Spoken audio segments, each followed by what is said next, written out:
RJ. Good evening, Kong.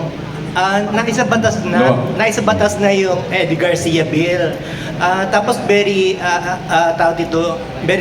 timely ngayon yung issue ng mga sexual harassment at saka sexual abuse sa mga artista, no? So as bilang galing sa showbiz, ano yung mga panukala mo para maprotektahan mo ang mga co-workers sa showbiz na dumadanas na? Opo, that is one thing that has been takabuking in the last 2 weeks after the issues popped out regarding the sexual harassment.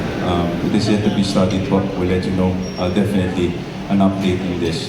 But as we move forward po, of course, I can't say much. There are legalities on the line as well. No?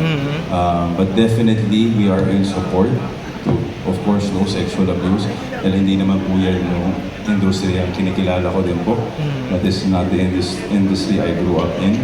There is no truth sa panghalahatan ng LGBT na ganun sila. There's no proof to that. No? I beg to disagree also to nalalahatin pero merong iilan. No? And they have to pay the price for what they have done. No? And I agree with that. Pero definitely sa panukala po, hindi ko na po para pangunahan, but definitely we have the House of Congress open live Facebook po regarding all these bills and all amendments that have to be done to make sure that the safety of the young men and adults, of course, in general, are all secured po. So maraming salamat po. Alright, thank you.